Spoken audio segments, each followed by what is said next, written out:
आइए इस वक्त की बड़ी और अहम खबरों पर सबसे पहले नजर डालते हैं। 28 तारीख को सीएम पद की शपथ लेंगे हेमंत सोरेन। झारखंड के मुख्यमंत्री हेमंत सोरेन ने कहा कि आज हमने महागठबंधन की ओर से नए सरकार के गठन की प्रक्रिया शुरू की है। आज हमने राज्यपाल के पास वर्तमान सरकार से इस्तीफा देते हुए आगामी सरकार के लिए दावा पेश किया है। उन्होंने मुझे कार्यवाहक मुख्यमंत्री का जिम्मा सौंपा है। इस दौरान कांग्रेस आरजेडी के प्रभारी भी वहां मौजूद रहे। 28 नवंबर को शपथ ग्रहण समारोह का कार्यक्रम होगा। वहीं अगली बड़ी खबर उत्तर प्रदेश से है। 2027 में अखिलेश यादव के नेतृत्व में इंडिया गठबंधन की बनेगी सरकार। फैजाबाद अयोध्या के सांसद अवधेश प्रसाद का बड़ा बयान। समाजवादी पार्टी के सांसद अवधेश प्रसाद ने उत्तर प्रदेश के विधानसभा उपचुनाव के परिणाम पर कहा कि ये चुनाव लोकशाही और तानाशाही के बीच हुआ है। इस चुनावों में जीतने के बाद भारतीय जनता पार्टी जो दम भर रही है, उन्होंने लोकतंत्र की सारी मर्यादाओं को चकनाचूर करके लोगों को डराकर धमकाकर और रिवॉल्वर के दम पर मतदाताओं से मतदान करवाया है। इसी से उनकी जीत हुई है। स्वतंत्र और निष्पक्ष रूप से अगर चुनाव हुआ होता तो भारतीय जनता पार्टी की ये स्थिति नहीं होती। 2027 में अखिलेश यादव के नेतृत्व में इंडिया गठबंधन की सरकार बनेगी और भारतीय जनता पार्टी का पूरी तरीके से सफाया होगा। वहीं अगली बड़ी खबर उत्तर प्रदेश के मुरादाबाद जिले से है। संभल हिंसा में 3 लोगों की मौत, इंटरनेट बंद, परिजन बोले पुलिस की गोली लगने से हुई मौत। कमिश्नर ने कहा छतों से हुई फायरिंग, 4 ट्रॉली पत्थर बरामद। उत्तर प्रदेश के संभल में जामा मस्जिद के सर्वे के दौरान भड़की हिंसा में 3 युवकों की मौत हो गई है। कमिश्नर ने एक निजी अखबार के इंटरव्यू में इसकी पुष्टि की है। हिंसा में सीओ अनुज चौधरी और एसपी के पीआरओ के पैर में गोली लगी है। एसपी समेत 15 अन्य पुलिसकर्मी भी घायल हैं। हिंसा के बाद अगले 24 घंटे के लिए इंटरनेट बंद कर दिया गया है और पूरे शहर में अघोषित कर्फ्यू जैसा माहौल है। जामा मस्जिद जाने वाले सभी 3 रास्तों पर बैरिकेडिंग भी कर दी गई है। वहीं मृतकों के परिजनों का दावा है कि पुलिस की गोली लगने से हुई है मौत। हालांकि कमिश्नर ने कहा कि पुलिस फायरिंग में कोई मौत नहीं हुई है। हमलावरों की फायरिंग में युवकों की जान गई है। यूपी में अब उपचुनाव नहीं लड़ेगी Bahujan Samajwadi party. Election commission के सामने पूर्व सीएम मायावती ने रखी शर्त।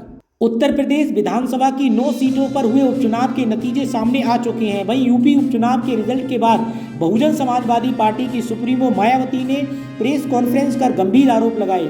बहुजन समाजवादी पार्टी की नेता मायावती ने कहा कि फर्जी वोट को लेकर चुनाव आयोग कोई कदम उठाए।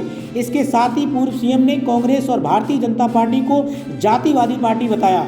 बसपा सुप्रीमो मायावती ने कहा कि जब तक चुनाव आयोग फर्जी वोट रोकने के लिए कोई कार्रवाई नहीं करेगा तब तक बीएसपी उपचुनाव नहीं लड़ेगी। उत्तर प्रदेश के उपचुनाव के नतीजे सामने आए हैं। ये लोगों में आम चर्चा का विषय है कि ईवीएम के जरिए फर्जी वोट डाले जा रहे हैं। वहीं उन्होंने कहा कि उत्तर प्रदेश में 9 विधानसभा सीटों पर हुए उपचुनाव में हमने देखा कि कुछ दलित के नाम पर बने दल वोट काट रहे हैं। वहीं इसके साथ ही उपचुनाव के नतीजों के बाद संभल और मुरादाबाद में तनाव की स्थिति को लेकर और संभल में सर्वे के दौरान जो पथराव हुआ उस पर भी मायावती ने अपनी प्रतिक्रिया दी। बहुजन समाजवादी पार्टी की सुप्रीमो ने कहा कि उसके लिए शासन और प्रशासन जिम्मेदार हैं। संभल में दोनों साइड को लेकर प्रशासन को बात करनी चाहिए। इसके साथ ही मायावती ने संभल के लोगों से शांति बनाए रखने की भी अपील की। वहीं आगे उत्तर प्रदेश उपचुनाव में कमजोर प्रदर्शन के बाद रविवार को समाजवादी पार्टी के प्रमुख अखिलेश यादव ने लखनऊ में प्रेस कॉन्फ्रेंस की। उनके साथ मुरादाबाद की कुंदरकी सीट से हारे प्रत्याशी हाजी रिजवान भी थे। मुस्लिम बहुल सीट पर हाजी रिजवान की जमानत जब्त हो गई थी। भारतीय जनता पार्टी ने 31 साल बाद ऐतिहासिक जीत दर्ज की। भाजपा के रामवीर सिंह ने समाजवादी पार्टी के हाजी रिजवान को 1,43,000 वोटों से हराया। मीडिया से बातचीत के दौरान हाजी रिजवान ने कहा कि चुनाव में बड़े पैमाने पर धांधली की गई है। 90% लोगों के हाथ पर स्याही भी नहीं लगी है। वोट पड़ा होता तो 1 लाख से जीतता।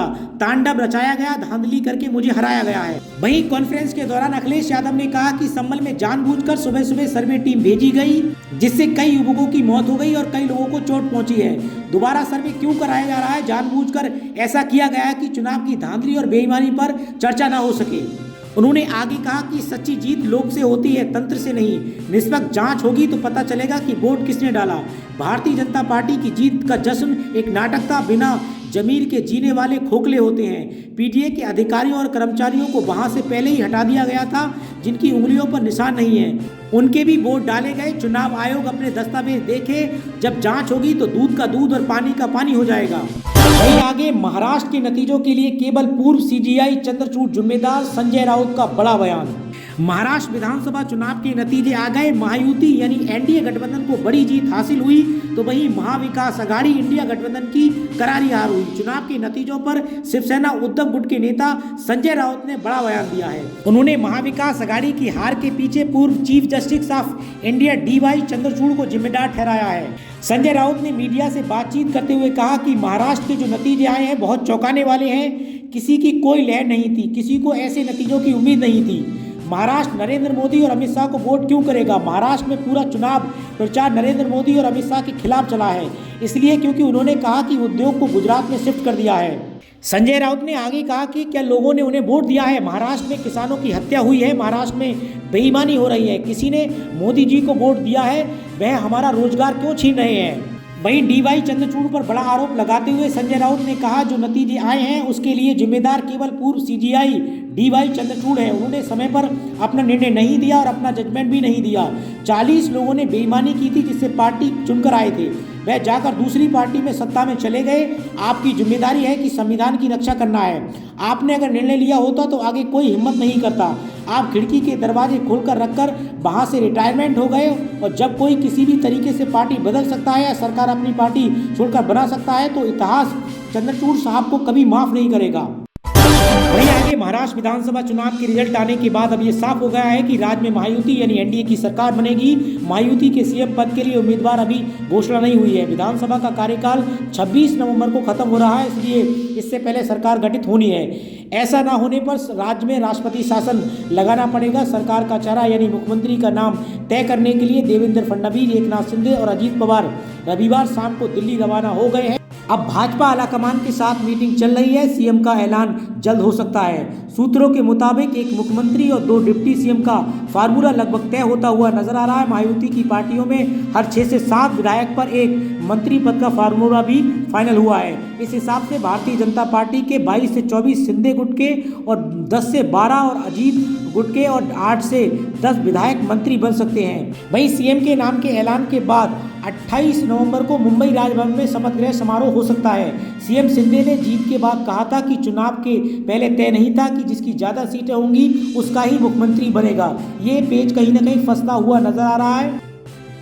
अब वहीं साथ ही आपको ये भी बताते चले महाराष्ट्र में 288 विधानसभा की सीटें हैं और किसी भी पार्टी को महाराष्ट्र में सरकार बनाने के लिए 145 सीटों की आवश्यकता होती है। इस बार हुए विधानसभा चुनाव में महायुति यानी एनडीए के खाते में 288 में से 230 सीटें गई हैं। वहीं महाविकास अघाड़ी की बात करें तो 46 सीटें हासिल हुई हैं। वोट शेयर की अगर बात करें तो महायुति को 48.16% वोट हासिल हुआ है। वहीं अगर बात करें महाविकास अघाड़ी की तो 33.65% वोट हासिल हुए। अगर पार्टी वाइज देखें तो यहाँ पर भारतीय जनता पार्टी को सबसे बड़ी पार्टी बनकर उभरी है। 132 सीटों के साथ 26% जो है वोट मिले हैं। वहीं 2019 में जो विधानसभा चुनाव हुए थे उसमें भारतीय जनता पार्टी को 105 सीटें मिली थी और 26% वोट मिला था। इस बार वोट परसेंटेज में काफ़ी थोड़ा इजाफा हुआ है, जिससे सीटों की संख्या में इजाफा हुआ है। वहीं कांग्रेस पार्टी की अगर बात करें तो 44 सीटों से 16 सीटों पर सिमट गई है। वहीं एकनाथ शिंदे की अगर शिवसेना की बात करें तो 57 सीटें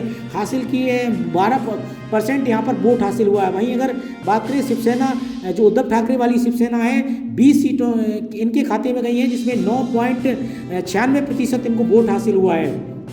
इसके बाद एनसीपी अजीत गुट की बात करें तो 41 सीटों पर जीत हासिल की है, 9.0% इनको वोट हासिल हुआ है। वहीं एनसीपी की बात करें तो 10 सीटें जो शरद पवार वाली एनसीपी है 11% से अधिक जो है वोट इनको मिला है। तो कुल मिला के इस बार के जो समीकरण है वो कहीं ना कहीं जो महाविकास अघाड़ी है जिसमें उद्धव ठाकरे की शिवसेना, कांग्रेस पार्टी और शरद पवार की एनसीपी को तगड़ा झटका लगा है। वहीं यहाँ पर बात करें भारतीय जनता पार्टी और इसके अलावा जो एकनाथ शिंदे की शिवसेना है और एनसीपी से अलग हुए एक अजीत गुट को जो है वो कहीं ना कहीं एक बड़ी जो है वो जीत हासिल हुई है और ऐतिहासिक जीत इस बार जो है महाराष्ट्र की जनता ने कहीं ना कहीं महायुति को दी। अब किस तरीके से सरकार चलाते हैं और किस तरीके से अब वो फार्मूला बनता है ये तो आने वाला समय बताएगा, क्योंकि जिस तरीके से जो बयान अब अभी हाल ही में जो एकनाथ शिंदे ने दिया है कि ये पहले फार्मूला तैयार नहीं था कि जिसकी ज़्यादा सीटें आएंगी उसका मुख्यमंत्री बनेगा, ये अपने आप में एक अहम सवाल है। अब क्या देवेंद्र फडणवीस जो आगामी महाराष्ट्र में जो 28 नवंबर को जो शपथ समारोह है उसमें बनेंगे या फिर एकनाथ शिंदे को फिर से मुख्यमंत्री बनाया जाएगा, ये अपने आप में एक देखने वाली बात होगी। देवेंद्र फडणवीस क्या जो है वो इस बात से सहमत होंगे कि एकनाथ शिंदे को दोबारा मुख्यमंत्री बनाया जाए, या फिर अगर बात करें एकनाथ शिंदे इस बात से राजी होंगे, तो ये अपने आप में अहम है। ये तो आने वाला समय ही बताएगा। फिलहाल अगर झारखंड की बात करें तो हेमंत सोरेन एक बार फिर से जो है वो कहीं ना कहीं झारखंड के मुख्यमंत्री एक अच्छे बहुमत के साथ वो बनते हुए नजर आएंगे। आगे की अपडेट जानने के लिए आप एक ही सोच न्यूज़ के साथ जुड़े रहिए।